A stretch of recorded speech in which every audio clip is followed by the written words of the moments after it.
Good morning all of you. Welcome to KD smart education.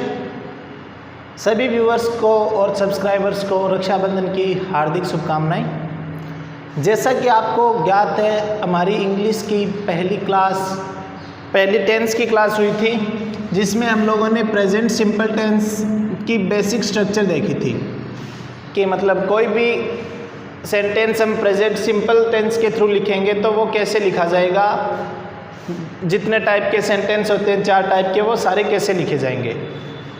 अब चर्चा करेंगे दूसरे टेंस पे, present continuous tense.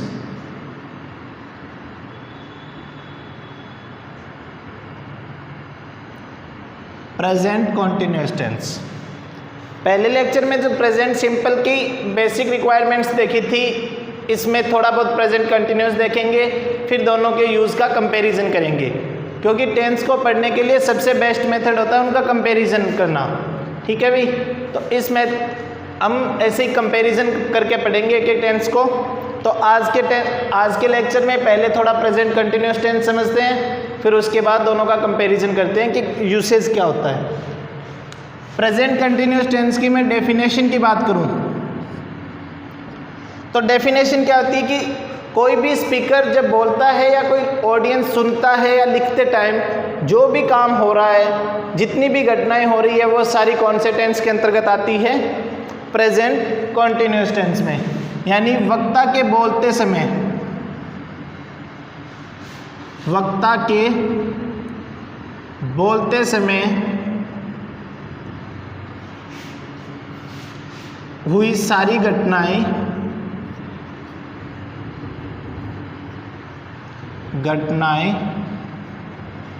Present continuous tense के अंतर्गत आती है। डिपेंड क्या करता है? वक्ता के बोलते समय हुई सारी घटनाओं, और वो टाइम कौन सा होना चाहिए? वर्तमान समय होना चाहिए।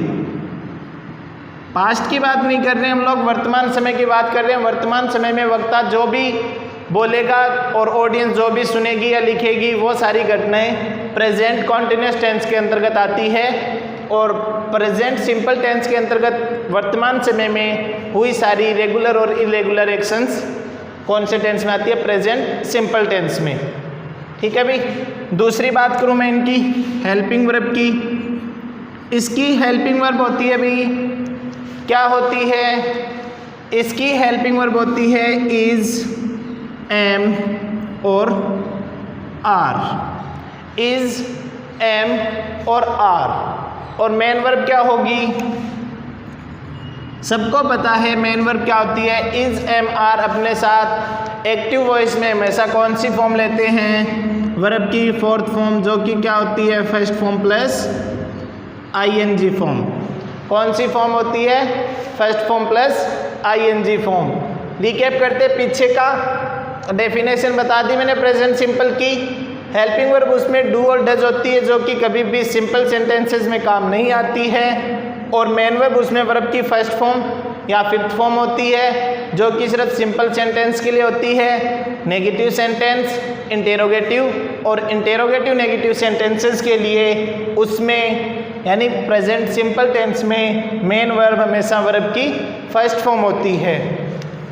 क्योंकि आपको पता है डू और डज अपने साथ क्या लेते हैं? हमेशा वर्ब की फर्स्ट फॉर्म। इसमें डिड भी ऐड कर लेना।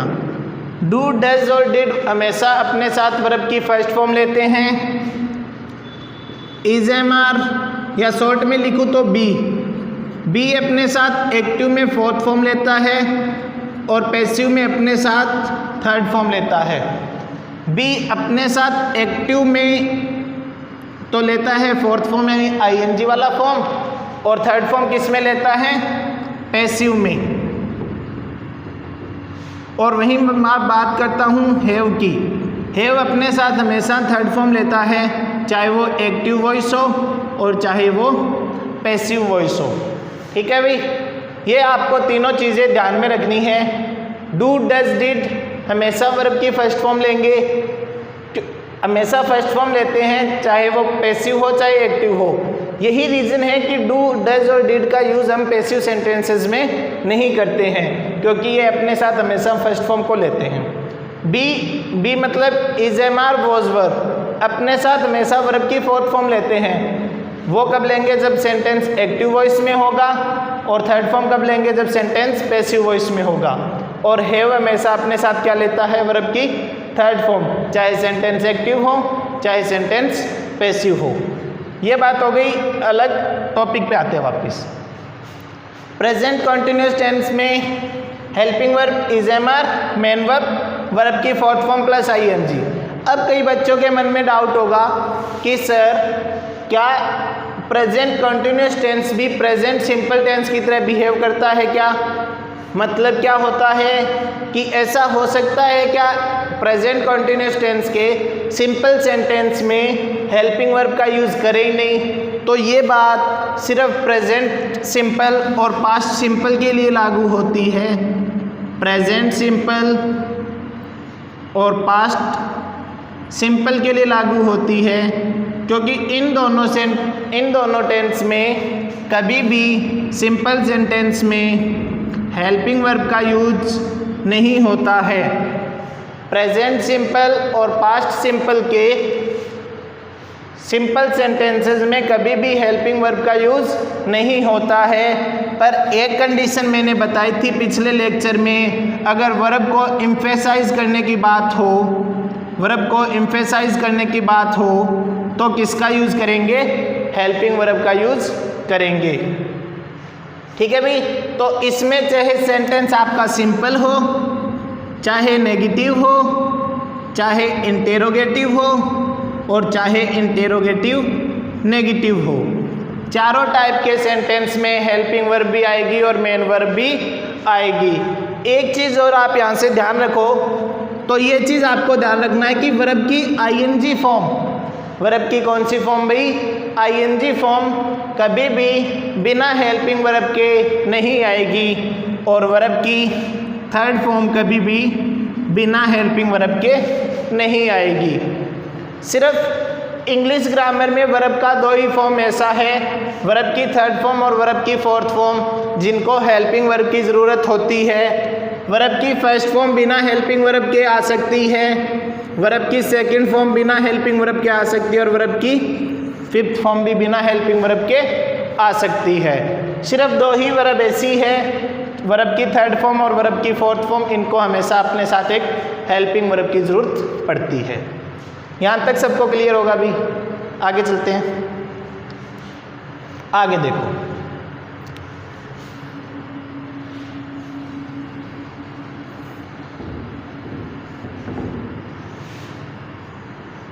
थोड़ा सा टॉपिक पे हट के बी के बारे में चर्चा करेंगे भाई।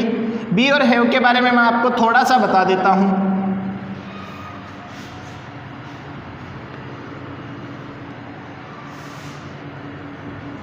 देखो भाई, बी का मतलब, यहाँ मेरा मतलब बी से है इसके पांचों रूप से, चाहे वो इज हो, चाहे वो एम हो, चाहे वो आर हो, चाहे वो वॉज हो, चाहे वो वर हो। और हैव से मेरा मतलब यहाँ पे है चाहे वो हैव हो, चाहे वो हैज हो और चाहे वो हैड हो, क्योंकि हैव के ही तीनों रूप होते हैं और बी के ही, ये बी के ही रूप होते हैं, इज, एम, आर, वॉज, वर। यहाँ से बताने की मैं कोशिश ये कर रहा हूँ कि अगर be as a main verb काम करता है, रीट में कई बार पूछे जाते हैं, सिंपल एक सेंटेंस दे दिया जाता है। पीछे वाले एग्जाम में भी आया हुआ क्वेश्चन है, एक सिंपल सेंटेंस दे दिया और उसमें पूछा गया था कि इस सेंटेंस में आपका टेंस कौन सा है। इजी सा क्वेश्चन है, पर अगर आपको ये चीज़ें नहीं पता है तो आपके लिए वो क्वेश्चन नेगेटिव मार्क्स ही देके जाएगा। अगर आपको ये चीज़ें पहले पढ़ाई गई है या आपको ध्यान में है तो वो आपके लिए पॉजिटिव पॉइंट होगा। उसमें क्वेश्चन इस टाइप का था, पहले ये कंसेप्ट पे बात करेंगे फिर क्वेश्चन पे आएंगे कि किस टाइप का क्वेश्चन था। तो क्या होता है, बी अगर मेन वर्ब का काम करेगी, यानी इसके साथ कोई भी हेल्पिंग वर्ब नहीं आती है, तो बी के पहले अगर कोई भी हेल्पिंग वर्ब नहीं आती है, मतलब बी क्या है, मेन वर्ब है। अगर बी मेन वर्ब का काम करेगी तो वहाँ पे टेंस कौन सा होगा, प्रेजेंट सिंपल। अगर आपके ऑप्शन में प्रेजेंट सिंपल नहीं है तो प्रेजेंट इंडेफिनाइट। कौन सा टेंस होगा भाई? Present indefinite. अगर बात करूं मैं, बी आए आपका हेल्पिंग वर्ब के रूप में, और बी तो आए आपका हेल्पिंग वर्ब के रूप में, और मेन वर्ब कौन सी हो? वर्ब की फोर्थ फॉर्म हो। बी किस रूप में आए? हेल्पिंग वर्ब के, और मेन वर्ब किस रूप में? वर्ब की फोर्थ फॉर्म में। तब जो आपका टेंस होगा वो या तो प्रेजेंट या फिर पास्ट कॉन्टिन्यूअस टेंस होगा। या तो प्रेजेंट कॉन्टिन्यूअस होगा, अगर प्रेजेंट कॉन्टिन्यूअस नहीं है तो कौन सा होगा? पास्ट। सेम इसी में होगा, अगर बी हेल्पिंग वर्ब के रूप में, सॉरी बी के साथ कोई हेल्पिंग वर्ब नहीं आती है, बी मेन वर्ब के रूप में अकेला आता है, तो वो टेंस या तो प्रेजेंट इंडेफिनेट होगा या फिर पास्ट इंडेफिनेट होगा। अब यहाँ पे दो चीज़ें आपकी क्लियर हुई होगी कि सर इतना तो समझ गए कि या तो टेंस प्रेजेंट इंडेफिनेट होगा या पास्ट इंडेफिनेट हो गया। अब आपके मन में डाउट आएगा कि सर मान लो ऑप्शन में दोनों ही हो, प्रेजेंट इंडेफिनेट भी हो और पास्ट इंडेफिनेट भी हो, तब हम लोगों को क्या करके आना है? तब देखना कि बी का इन तीनों के रूप में है, मतलब बी की जगह इज एम आर है तो जो टेंस बनेगा वो बनेगा प्रेजेंट इंडेफिनेट। अगर बी वाज वर के रूप में है तो टेंस बनेगा पास्ट इंडेफिनेट। वहीं सेम चीज़ यही लागू होती है कि इज एम आर अगर हेल्पिंग वर्ब के रूप में है तो प्रेजेंट टेंस कौन सा होगा? Present continuous. अगर वॉज वर हेल्पिंग वर्ब के रूप में है तो प्रेजेंट कौन सा होगा? Past continuous. ये हो गए इससे रिगार्डिंग दो चीज़ें। एक चीज़ और है, ये दोनों जो है वो है एक्टिव की, यानी अगर आपका वॉइस सेंटेंस एक्टिव वॉइस में लिखा हुआ हो तो। अब कई बार क्वेश्चन घुमाने के चक्कर में क्या हो जाता है, सेंटेंस को पैसिव में डाल दिया जाता है। सेंटेंस को किस में डाल दिया जाता है? पैसिव में। वहाँ पे आपका बी के साथ क्या आएगा भाई? वर्ब की थर्ड फॉर्म आएगी। बी के साथ क्या आएगी? वर्ब की थर्ड फॉर्म। यानी ये तो आपकी बी हेल्पिंग वर्ब हो गई और थर्ड फॉर्म कौन सी हो गई? मेन वर्ब हो गई। तब अगर आपको पूछ लिया जाए कि इसमें टेंस कौन सा है तो आपको क्या बता के आना है भाई? बी प्लस वर्ब की थर्ड फॉर्म अगर पैसिव वॉइस में हो, अगर पैसिव वॉइस में हो तब जो आपका टेंस होगा वो या तो प्रेजेंट या फिर पास्ट इंडेफिनेट टेंस होगा भाई। या तो प्रेजेंट इंडेफिनेट टेंस होगा या फिर पास्ट इंडेफिनेट टेंस होगा। अब आप बोलोगे कि सर यहाँ पे भी प्रेजेंट इंडेफिनेट टेंस और यहाँ पे भी प्रेजेंट इंडेफिनेट टेंस, दोनों की स्ट्रक्चर अलग है, तो इसको समझने के लिए आपको पहले वॉइस पढ़ना पड़ेगा। तो अभी के लिए मैं आपको सिर्फ बताया हूँ, आप इसको याद रख लेना। अगर ऐसा कोई फॉर्म आता है तो आपका प्रेजेंट या पास्ट इंडेफिनेट टेंस होगा। ये होगी बी के तीनों रूप की बात। अब बात करते हैं हैव के रूप की बात, फिर आगे चलेंगे दोनों के कंपैरिजन में। ये चीज़ आपके क्लियर हो गई भाई? चलें आगे। चलो भाई, देखो भाई, साथ साथ में आप लोग अगर लिखते चलोगे ना, नोट्स बनाते चलोगे तो बार बार आपको मतलब यूट्यूब पे या कहीं भी क्लासेस लेने की ज़रूरत नहीं पड़ेगी। आपके लिए, आप कौन से एग्ज़ाम की तैयारी कर रहे हो, आरपीएससी कैटेगरी के लिए फर्स्ट ग्रेड सब्जेक्ट के एग्ज़ाम को छोड़ के अगर ग्रामर से रिलेटेड इंग्लिश आती है तो आपके लिए वो ये जो YouTube channel KD smart education पे इंग्लिश पढ़ाई जाएगी वो आपके लिए सफिशिएंट होगी ग्रामर की दृष्टि से। बात करते हैं हैव की। तो हैव में आपको इतना याद रखना है कि भाई हैव के बाद अगर थर्ड फॉर्म आती है, हैव के बाद अगर थर्ड फॉर्म आती है तो वो कब आएगी? प्रेजेंट या फिर पास्ट परफेक्ट टेंस में। या तो प्रेजेंट टेंस या तो प्रेजेंट परफेक्ट होगा। अगर प्रेजेंट परफेक्ट नहीं है तो क्या होगा? पास्ट परफेक्ट टेंस होगा। हैव प्लस वर्ब की थर्ड फॉर्म या तो प्रेजेंट परफेक्ट टेंस या फिर पास्ट परफेक्ट टेंस। अब एक जगह एक चीज याद रखना कि हैव की जो फोर्थ फॉर्म होती है यानी आईएनजी वाली फॉर्म वो बनेगी भाई हैविंग, वो बनेगी हैविंग, ठीक है। और हैविंग आईएनजी है तो इससे पहले बी आएगा। अगर बी के साथ कहीं भी हैविंग आ रहा है, बी के साथ कहीं भी हैविंग आ रहा है तो वो जो टेंस बनेगा आपका वो बनेगा प्रेजेंट या फिर पास्ट कॉन्टिन्यूअस टेंस। कौन सा टेंस बनेगा? प्रेजेंट या फिर पास्ट कॉन्टिन्यूअस टेंस। अगर मैं यही बात करूं हैव की एक और रूप की, तो अगर किसी भी मॉडल के बाद हैव आ रहा है, किसी भी मॉडल के बाद हैव आ रहा है और उस हैव के बाद वर्ब की थर्ड फॉर्म आ रही है तो वो आएगी फ्यूचर परफेक्ट टेंस में। किस में आएगी भाई? फ्यूचर परफेक्ट टेंस में। जैसे जैसे आप टेंस का टॉपिक आगे पढ़ते जाओगे ये चीज़ें आपकी और अच्छी तरह से क्लियर हो जाएगी। यहाँ बताने का रीज़न है कि इन चीज़ों से कई एग्जामों में क्वेश्चन सीधा का सीधा टेंस पूछा जाता है कि गिवन सेंटेंस में टेंस कौन सा है, तो ये चीज़ें आपकी टेंस पहचानने में हेल्प करेगी। बात करते हैं अपनी प्रेजेंट कॉन्टिन्यूस टेंस में। वापिस टॉपिक पे आते हैं प्रेजेंट कॉन्टिन्यूस में। एक चीज़ बताई थी मैंने भी आपको कि अगर किसी वर्ब के अंत में, अगर किसी वर्ब के अंत में एस या ईएस है तो वो वर्ब कैसी है? सिंगुलर।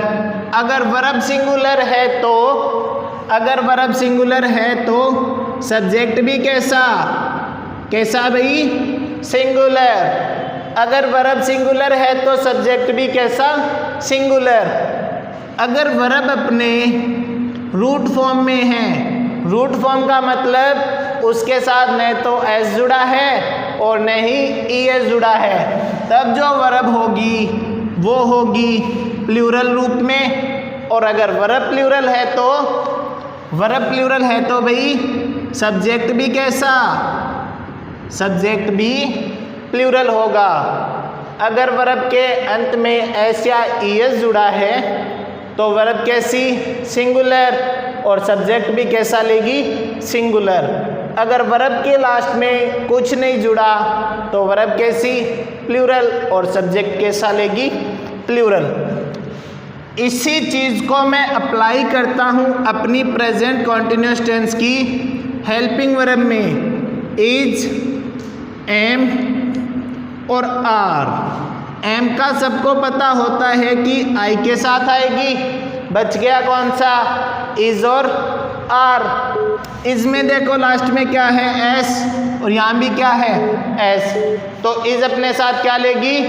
सिंगुलर। इज किसके साथ आएगी? सिंगुलर के साथ। और आर किसके साथ आएगी? प्लूरल के साथ। इज किसके साथ आएगी? सिंगुलर। और आर किसके साथ आएगी? प्लूरल के साथ। इज किसके साथ? सिंगुलर के साथ। आर किसके साथ? प्लूरल के साथ। और एम किसके साथ? आई के साथ। यहाँ तक चीज़ें क्लियर हैं। और मेन वर्ब के रूप में वर्ब की आईएनजी फॉर्म, वर्ब की आईएनजी फॉर्म मेन वर्ब के रूप में। अब बात करते हैं दोनों के कंपैरिजन की।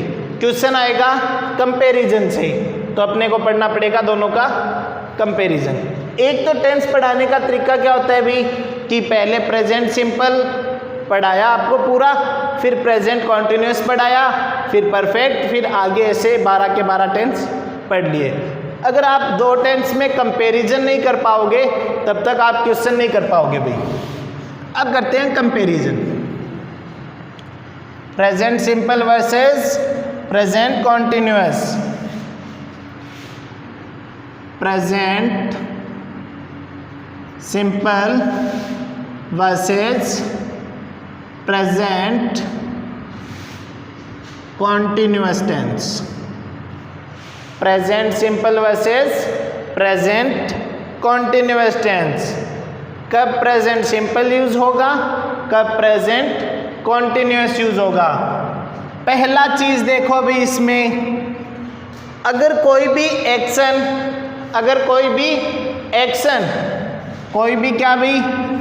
एक्शन अगर फ्रीक्वेंटली हो रही है यानी बार बार हो रही है, क्या हो रही है भाई, फ्रीक्वेंटली हो रही है, या फिर रेगुलर एक्शन है। अगर कोई एक्शन फ्रीक्वेंट हो रही है यानी बार बार हो रही है, या फिर रेगुलर एक्शन है, नियमित टाइम पे हो रही है, तब तो जो टेंस यूज करना है प्रेजेंट सिंपल टेंस। अगर वही मैं बात करूं, अगर कोई एक्शन टेम्परेरी हो, कैसी हो, टेम्परेरी हो, टेम्परेरी इन द सेंस मतलब अभी वो काम हो रहा है, पहले हुआ था नहीं पता, आगे होगा नहीं पता। एट द टाइम वो काम हो रहा है, लेकिन पहले और बाद का अब बता नहीं सकते कि वो काम हुआ था या आगे होगा। पर फ्रीक्वेंट एक्शन और रेगुलर एक्शन में अपने को पता होगा कि ये काम पहले भी होता था और आगे भी होगा और अभी भी हो रहा है। तो फ्रीक्वेंट एक्शन और रेगुलर एक्शन के लिए प्रेजेंट सिंपल और टेम्परेरी एक्शन के लिए प्रेजेंट कॉन्टिन्यूअस। फॉर एग्जाम्पल में देखें तो अपन देखो भाई,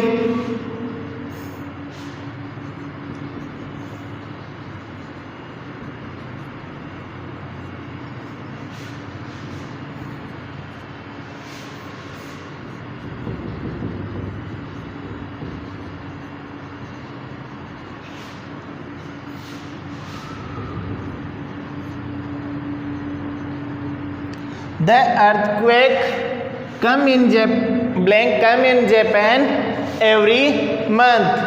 जो भूकंप है वो जापान में हर महीने आता है। एवरी मंथ क्या बता रहा है, वर्ब की फ्रीक्वेंटली बता रहा है, फ्रीक्वेंसी बता रहा है।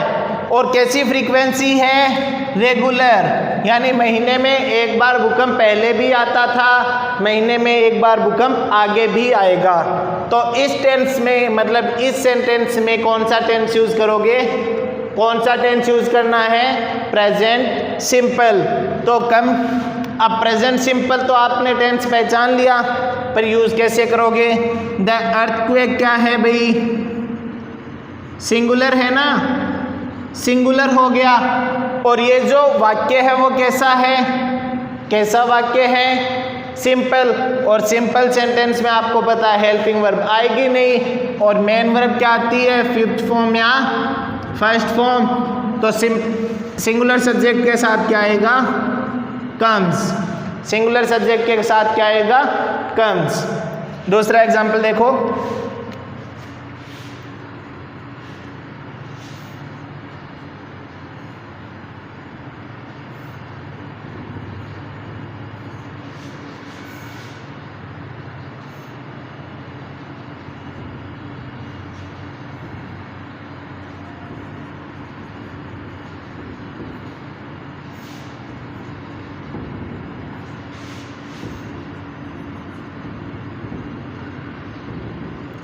I am always going to America।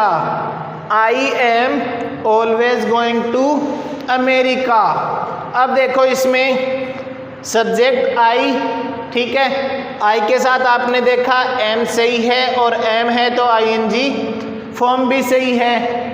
इसका स्ट्रक्चर तो सही है, लेकिन आप पहचानो क्या टेंस सही है या नहीं है। टेंस पहचानने के लिए आप क्या देखोगे, इसमें ऑलवेज देखा आपने, ऑलवेज क्या बताता है, फ्रीक्वेंसी बताता है। और फ्रीक्वेंसी बताने वाला जो भी टेंस है वो कौन सा आएगा, प्रेजेंट सिंपल टेंस, क्योंकि प्रेजेंट सिंपल टेंस ही तो फ्रीक्वेंसी बताएगा।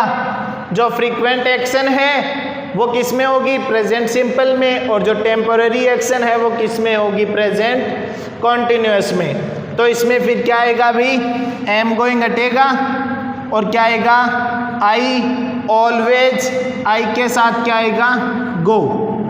आई always go to America, I always go to America. यह तो हो गई अपनी फ्रीक्वेंट एक्शन की बात। अभी बात करते हैं टेम्परेरी एक्शन कौन सी होती है। अभी बात करते हैं टेम्परेरी एक्शन कौन सी होती है। टेम्परेरी एक्शन देखो भी,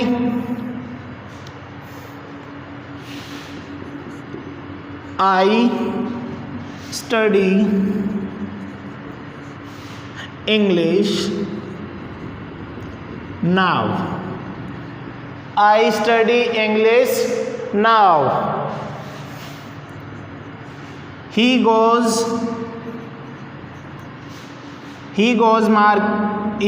to market,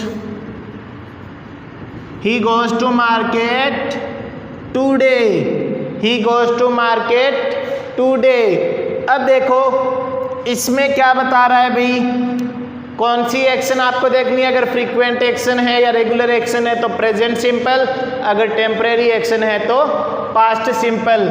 कौन सी एक्शन बताएगा, नाउ बताएगा कि फ्रीक्वेंट एक्शन है या टेम्परेरी एक्शन। एक चीज़ ध्यान रखना, छोटी सी चीज़ है बता देता हूँ। टेंस क्या बताता है, टाइम। टाइम बताने के लिए इंग्लिश में दो ही चीज़ें हैं भाई, एक तो टेंस है, एक तो आपका टेंस है वो टाइम बताएगा, और एक एडवर्ब है वो आपका टाइम बताएगी। एडवर्ब जब भी पढ़ेंगे तो उसमें एक पार्ट आता है इसका एडवर्ब ऑफ टाइम, वो एडवर्ब ऑफ टाइम आपका टाइम बता देगी और एक टेंस आपका टाइम बता देगा। तो यहाँ से अपने को टाइम से मतलब है नहीं, आपको तो देखना है कि एक्शन कैसी है, फ्रीक्वेंट एक्शन है या फिर टेम्परेरी एक्शन है। तो नाउ कैसी एक्शन है, टेम्परेरी, और टुडे कैसी है, टेम्परेरी। क्योंकि भाई आपको अभी का तो पता है, अभी का तो आपको पता है कि ये एक्शन पढ़ने का काम हो रहा है, पर क्या पहले होता था, क्या यही काम आगे जारी रहेगा। और वह मार्केट आज तो जा रहा है, पर क्या आपको पता था कल भी गया था या आगे भी जाएगा। तो ये कैसी एक्शन है, टेम्परेरी। और टेम्परेरी एक्शन के लिए कौन सा टेंस, प्रेजेंट। कौन सा टेंस भाई, प्रेजेंट कॉन्टिन्यूअस टेंस। तो आई के साथ एम और स्टडी की आईएनजी फॉर्म स्टडिंग, और ही के साथ इज और गो की आईएनजी फॉर्म गोइंग। क्या होगा भाई, he is going to market, I am studying English now. यह तो हो गई फ्रीक्वेंट एक्शन और टेम्परेरी एक्शन।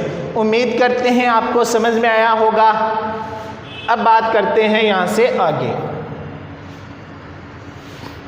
अब कई बच्चों के मन में क्या होता है कि सर एडवर्ब लिखा दो, एडवर्ब रट लेंगे और टेंस अपना सही हो जाएगा। पर ये जो काम होता था पहले से ही हो जाता था। पहले आपके सेंटेंस में सिर्फ एडवर्ब दी जाती थी और उससे आप पहचान के टेंस फिलअप कर देते थे। पर अभी आपको नए तरीके समझने पड़ेंगे, नई तरीके से समझोगे तभी आपके क्वेश्चन होंगे। अब देखो फ्रीक्वेंट एक्शन और रेगुलर एक्शन कौन बताएगा, adverb of frequency. Adverb of frequency आपका क्या बताएगा कि वर्ब आपकी फ्रीक्वेंटली हो रही है या फिर नहीं हो रही। फ्रीक्वेंटली मतलब बार बार ये काम हो रहा है या फिर टेम्परेरी एक्शन है। अगर आप एडवर्ब ऑफ फ्रीक्वेंसी पहचान जाते हो तो आपको पता चल जाएगा कि अगर एडवर्ब ऑफ फ्रीक्वेंसी वाक्य में है तो वो प्रेजेंट सिंपल होगा, अगर एडवर्ब ऑफ फ्रीक्वेंसी वाक्य में नहीं है तो वो प्रेजेंट कॉन्टिन्यूअस होगा। तो बात करेंगे एडवर्ब ऑफ फ्रीक्वेंसी की। एडवर्ब ऑफ फ्रीक्वेंसी पढ़ना यहाँ इसलिए ज़रूरी हो जाता है क्योंकि अगर फ्रीक्वेंसी एडवर्ब ऑफ फ्रीक्वेंसी नहीं पढ़ोगे तो आपके ये जो टेम्परेरी और फ्रीक्वेंट एक्शन पहचानने में प्रॉब्लम आएगी। अभी देखो टॉपिक से हटके है पर पढ़ना इंपॉर्टेंट है। Adverb of frequency, adverb of frequency यानी एडवर्ब मतलब क्रिया विशेषण, फ्रीक्वेंसी यानी बार बार हो रहा है या नहीं हो रहा, मतलब ऐसी एडवर्ब या ऐसा क्रिया विशेषण जो क्रिया के बारे में यह बताता है कि वह काम बार बार हो रहा है या नहीं हो रहा। तो एडवर्ब ऑफ फ्रीक्वेंसी दो टाइप की होती है। कितने टाइप की होती है? दो टाइप की। पहला जो टाइप है वो क्या है? इंडेफिनेट एडवर्ब ऑफ फ्रीक्वेंसी, और दूसरा जो टाइप है वो क्या है? Definite adverb of frequency. दो टाइप की होती है, एक तो डेफिनेट एडवर्ब ऑफ फ्रीक्वेंसी और एक इनडेफिनेट एडवर्ब ऑफ फ्रीक्वेंसी। अब आपको पहचानना है कि कौन सी तो इंडेफिनेट है और कौन सी डेफिनेट है। इनडेफिनेट मतलब जिससे आपका फ्रीक्वेंसी पता नहीं चलती हो कि यह काम दिन में, महीने में, साल में कितनी बार हो रहा है। और डेफिनेट एडवर्ब ऑफ फ्रीक्वेंसी मतलब आपको टाइम का यानी फ्रीक्वेंसी का पता चल जाए कि भाई एक दिन में कितनी बार हो रही है, महीने में कितनी बार हो रही है, साल में कितनी बार हो रही है। तो इनडेफिनेट एडवर्ब ऑफ फ्रीक्वेंसी कौन कौन सी है भाई? देखो, ऑलवेज, ऑलवेज, ऑलवेज से आपको कभी पता नहीं चलता। ऑलवेज आपकी फ्रीक्वेंसी तो है पर इनडेफिनेट है, आपको पता नहीं कि एक दिन में ये काम कितनी बार हो रहा है। दूसरा कौन सा है भाई? ऑफन। तीसरा फ्रीक्वेंटली। फ्रीक्वेंटली से भी आपको पता नहीं चलता है कि काम कितनी बार हुआ है। फिर कौन सा आएगा? समटाइम्स यानी कभी कभार। फिर कौन सा आएगा? यूजुअली यानी सामान्यतः। फिर क्या आएगा? ओकेजनली। ओकेजनली यानी जो किसी खास अवसर पे होता हो, वो क्या है? ये जितनी भी है वो क्या है? एडवर्ब ऑफ फ्रीक्वेंसी, जो कि सारी इनडेफिनेट है। अभी बात करते हैं डेफिनेट की। नेवर, सॉरी नेवर डेफिनेट नहीं है, नेवर भी इनडेफिनेट है। अभी इनडेफिनेट की बात करते हैं। ये तो हो गई। इसके अलावा never, hardly, scarcely, barely, seldom, seldom हो गया, सेल्डम इफ एवर और सेल्डम और नेवर। सेल्डम इफ एवर और सेल्डम और नेवर ये दोनों एडवर्बियल फ्रेज है, न कि एडवर्ब है। ये एडवर्बियल फ्रेज है जो एडवर्ब का ही काम करती है। एक चीज, एरर का क्वेश्चन यहाँ से सीधा का सीधा उठ सकता है भाई। कैसे उठेगा? सेल्डम है और इसके साथ एवर है तो इफ आएगा, अगर नेवर है तो और आएगा। इसको हम ऐसे नहीं लिख सकते कि सेल्डम और एवर, ये कभी नहीं होगा। या तो सेल्डम इफ एवर होगा या सेल्डम और नेवर होगा। सेल्डम और एवर कभी नहीं होगा और सेल्डम इफ नेवर कभी भी नहीं होगा। ठीक है, एडवर्बियल फ्रेज है, फिक्स है ये चीज़ें। ये तो हो गई एडवर्ब ऑफ फ्रीक्वेंसी में डेफिनेट फ्रीक्वेंसी की बात। अभी करेंगे इनडेफिनेट फ्रीक्वेंसी की, सॉरी डेफिनेट की बात करेंगे। इनडेफिनेट हम लोगों ने पढ़ लिया है, तो ये चीज़ें आपको ध्यान में रखनी है। सेल्डम इफ एवर और सेल्डम और नेवर। अगर सीधा एरर का क्वेश्चन बनेगा तो यहाँ से ऑर्डर चेंज हो जाएगा। बात करेंगे डेफिनेट, डेली। अब यहाँ से आपको पता चल गया फ्रीक्वेंसी का कि प्रत्येक दिन हो रही है। फ्रीक्वेंसी कैसी है? जो काम है वो क्या हो रहा है? प्रत्येक दिन हो रहा है। वीकली, पता चल गया ना कि सप्ताह में एक बार हो रहा है। मंथली, महीने में एक बार। ईयरली, साल में एक बार। ठीक है, अगर यहीं पे बात करते हैं वन से मंथ, वन से मंथ से पता चल गया ना, वन से वीक, वन से मंथ, वन से ईयर। वन से मंथ से आपको पता चल गया महीने में एक बार होगा। 1 से मंथ से पता चल गया महीने में एक बार होगा। अगर मंथ की जगह वीक हो या फिर ईयर हो, अगर वंस नहीं हो के ट्वाइस हो बाकी सारा, और ट्वाइस नहीं हो के थ्राइस हो, फोर्थ हो, फिफ्थ हो, जितना भी हो आपको पता चल जाएगा कि महीने में या साल में या वीक में कितनी बार हो रहा है। डेली से पता चल गया, वीकली से पता चल रहा है डेफिनेट, मंथली, ईयरली, 1 से मंथ, 1 से वीक, ठीक है। तो ये तो है इनडेफिनेट फ्रीक्वेंसी, ये है डेफिनेट फ्रीक्वेंसी। अगर ये सारे जो बोर्ड पे लिखे हुए वर्ड किसी भी सेंटेंस में आ जाते हैं और उसके साथ आपका टाइम कैसा हो, टाइम कैसा हो भाई, प्रेजेंट का टाइम हो और ये सारे वर्ड लिखे हुए हो, तो टेंस कौन सा टेंस, प्रेजेंट सिंपल टेंस। ये तो हो गई सामान्य सी बात।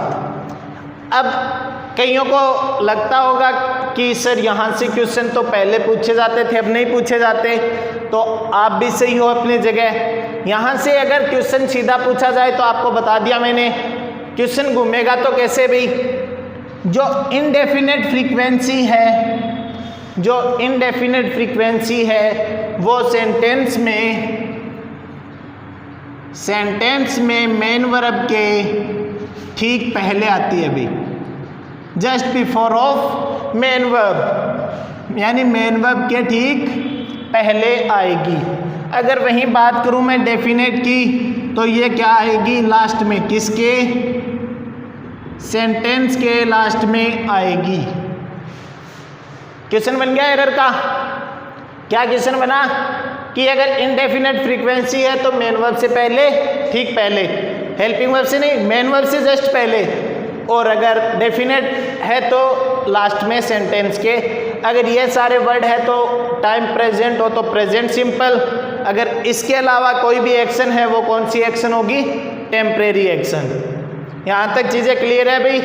आज के लेक्चर को यहीं ख़त्म करते हैं, कल का लेक्चर इसी को आगे एग्जाम्पल के साथ पढ़ेंगे और कंपैरिजन देखेंगे। कंपैरिजन से पढ़ना आपके लिए बेनिफिट होगा। आज के लेक्चर के लिए इतना ही। हमारी क्लास अगर आपको अच्छी लगी हो तो लाइक करें, शेयर करें और दोस्तों के साथ, दोस्तों को भी बोल दें भाई कि आपके लिए यूज़फुल क्लासेस चल रही है आपके अपने YouTube channel KD smart education पे, जहाँ पे धीरे धीरे टीचर्स जुड़ रहे हैं और क्लासेस हर सब्जेक्ट की हम कंटिन्यू करवाने की कोशिश करेंगे। धन्यवाद।